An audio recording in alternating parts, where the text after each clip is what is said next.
Just found out my 23M best friend 23M has been secretly dating my ex 24F for months. Throw away because I use my main for gaming subs and don't want this on my history. Cassie and I were together for 5 years. We started dating in high school and stayed together through college, moved in together after graduation. I've been in love with her since before our first date. She's amazing. I still think so. We were talking about marriage and starting a family soon. Then one day a few months ago Cassie wanted to talk, sat me down, and said she decided she doesn't want kids. She didn't just mean not now but not ever. She talked a lot about overpopulation or climate change or whatever, but I was just immediately depressed. I've always wanted to be a dad.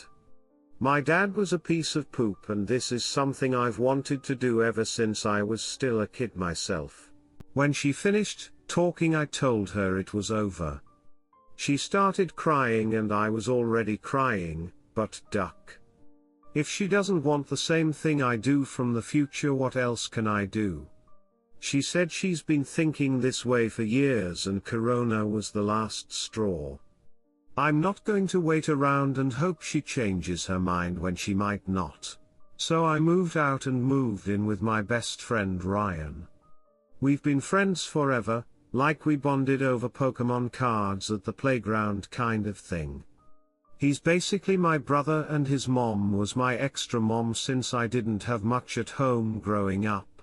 I was in a hurry to move out, so I didn't take much stuff with me, and then I didn't want to go back to the apartment and see Cassie, so Ryan was doing the good friend thing and going to get stuff for me whenever I needed it. At least that's what I thought he was doing. Yesterday would have been me and Cassie's 6th anniversary and it was really rough for me. So I told Ryan I didn't want to be alone and wanted to hang out and game all day with him. He agreed and everything, but he was kind of distracted on his phone a lot, and after a couple hours he said something came up and just left me there alone. Poop got dark. I'm not ashamed to say I cried. There were reasons I didn't want to be alone that day. Almost midnight last night, Ryan finally came home and was acting weird, so I asked what was up. I thought maybe his mom was sick or something. She's a teacher at a school that just reopened. But no, Ryan sits me down and tells me he's moving out. He's been secretly dating Cassie since a few weeks after we split.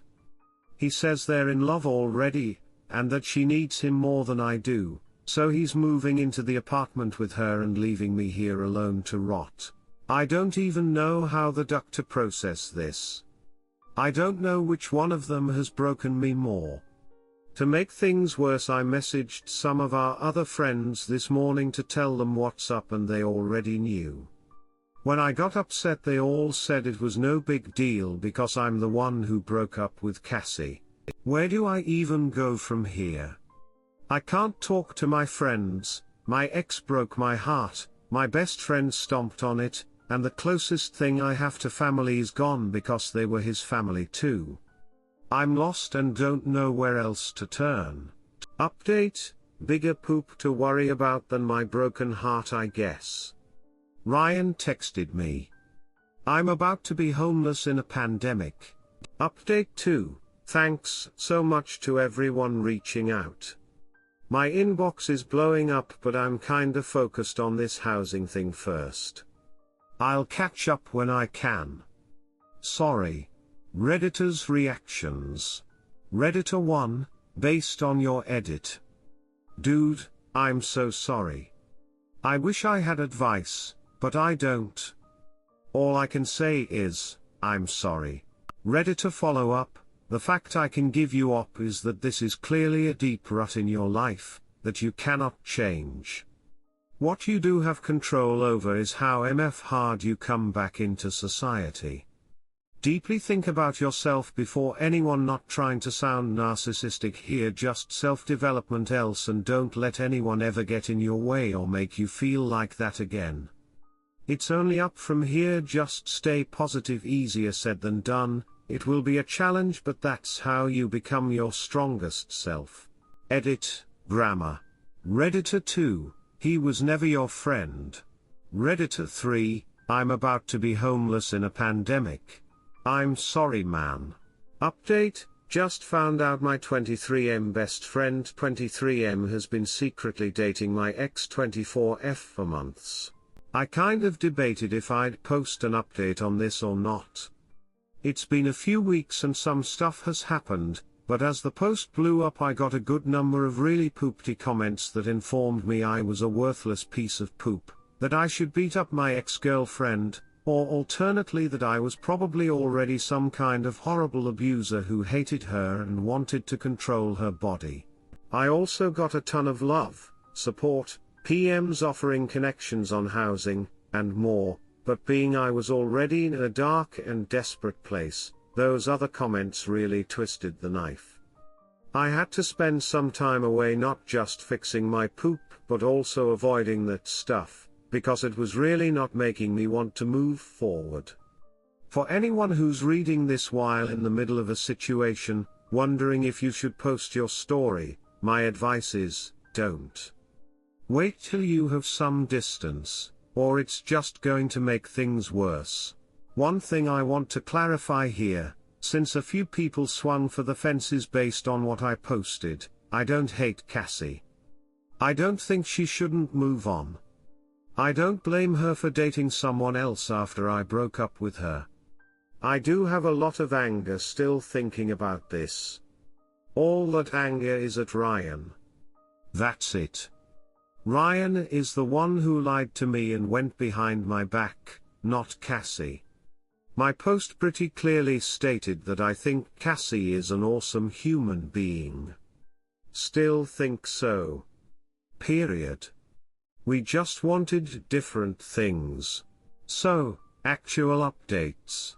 Shortly after I posted, Ryan texted me to say that he'd planned to give me a month to find somewhere else to live, but since I couldn't be happy for them he wanted me out by Friday. Looking back on it, I kinda think this was his plan all along. Cassie's parents own the apartment I lived in with her, so we paid bills on it but no rent. Ryan's apartment was expensive and his parents still paid some of his bills there, so I suspect he was looking for an excuse to break his lease and get in on that free rent instead. But I have a place to live now.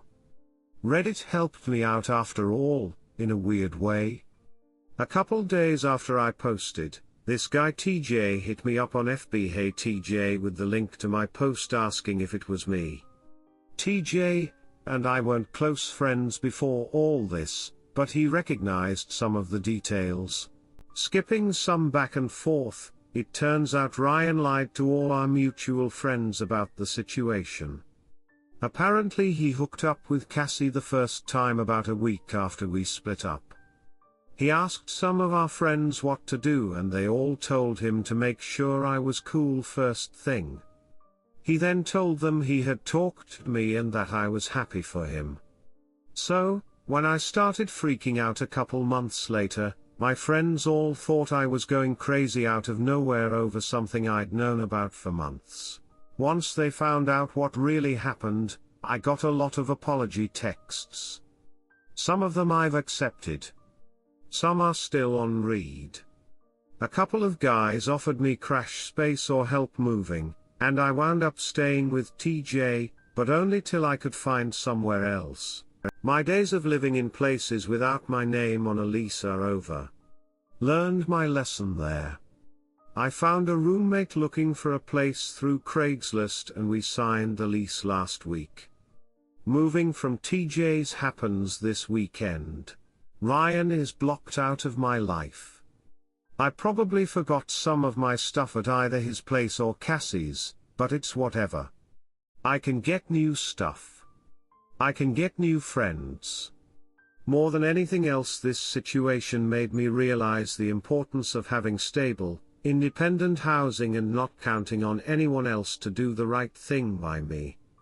I have to have my own back in life, not rely on others. That's about all I've got. It's nothing dramatic, I guess. No one was hit by a car, got pregnant, or turned out to be cheating. But I've never been so glad to have a roof over my head and a bed to come back to.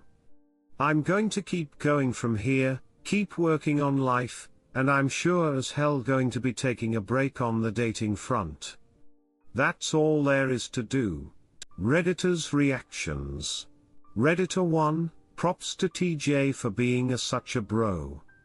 Also, good luck with your future endeavors and I hope you make some amazing friends in the future. Redditor follow-up, damn it, TJ, I know you're reading this one too and you're a hell of a person for recognizing and reaching out to a friend in need. Kudos, man. Redditor 2, stuff like this teaches you who your real friends are. Sorry you went through it, but we all experience some version of this that doesn't make it suck less. I think it's kind of the process of sifting your friends from your acquaintances. Good move getting your name on the lease. Good luck though I don't think you need it. Op answer, thanks. One of the best things to come out of this so far is definitely the friends stuff. I didn't know TJ all that well before, even though he was in my group. Now, we've hung out a lot more of course and it turns out he's a really cool dude. He's had my back the last couple weeks when no one else was willing to step up. This experience has changed my perspective on a lot of poop. Redditor 3, Jesus, Ryan's a little bish. Good on TJ for being awesome, and best of luck to you. Edit, look, I'm not blaming the ex. She's free to do what she wants, hence X. Die mad about it, I guess. Redditor follow-up, he is a little bish. I hope he reads this and sees what a little bish he is. It wasn't even the fact he dated Ops X, it's the way he did it. Like a total bish. Redditor 4, Ryan's a dick. Glad to hear you're okay, and in a stable situation now. Redditor follow-up, ducking right. I don't believe friends' exes are off limits. I mean, just because it didn't work out for them, doesn't mean you should forego a potentially wonderful relationship, but Terry's a proper way to navigate that minefield and Ryan just sprinted through it with no regard for anyone else.